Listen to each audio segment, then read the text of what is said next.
Hey everybody, it's Julie. Welcome to Hello Monday. Today I'm going to show you how to do mirror stamping, and it's a great technique to get an image that faces one direction to face the opposite direction.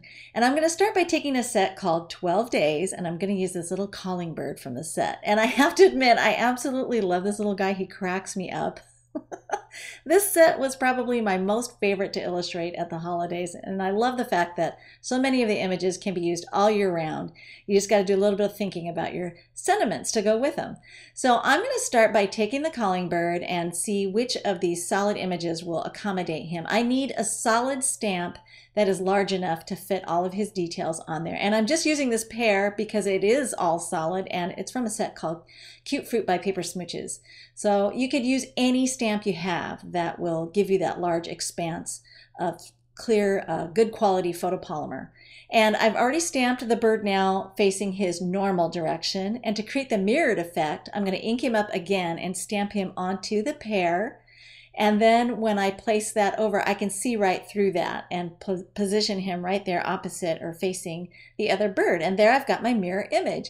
And he's just a little bit fainter than the original because it is a second generation impression. Basically, you're transferring the ink from that solid stamp.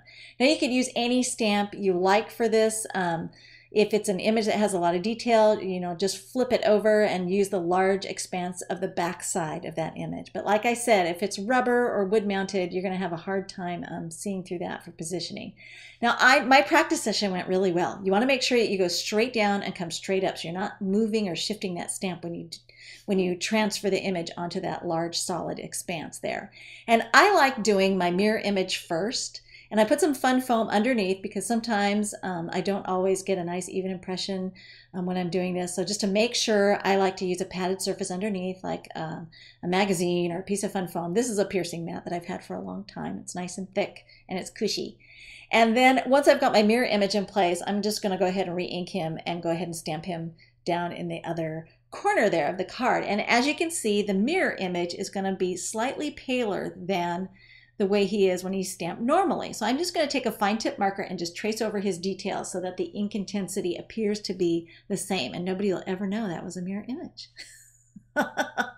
So now I'm going to line up some alphabet letters from a set called Milo's ABCs by Lawn Fawn, and this block does not have any grid marks on it. So I just used a piece of tape to help me line up all those letters. And I'm also going to stamp the word "you hang up," and then again down there in the lower right corner, and then I'm going to add the word "no," and this is going to give me that whole conversation of "you hang up, no, you hang up," because it reminds me of when my husband and I were teenagers. We were high school sweethearts, and we were kind of dorky that way, and we did that. So hey, what can I say? We've been married 30 years, so I guess it doesn't matter that we were dorky teenagers. So now I'm going to color all of the bird's details with Copic markers, and I'm not going to take a long time doing this. I'm just going to go really quick because this is supposed to be a quick card, and just get some little shading there underneath the birds with a cool shadow. Highlight that little heart on the inside of my base card, and then I'll just go ahead and fold that and crease the fold line. And I am actually going to trace the outline of that top panel there. I kind of put it on top of the card base and realized it needed a little bit more oomph. And a lot of times when I need some oomph, this little detailing trick helps me out and brings the eye in towards the focal images. And then I'm going to 3D mount this with some foam tape onto my card base. And once I have that in place, I can finally embellish this card with some sprinkles. These are Doodlebug sprinkles, and I love these heart-shaped enamel dots that they make. And I just thought they would be so fun on the front of the card.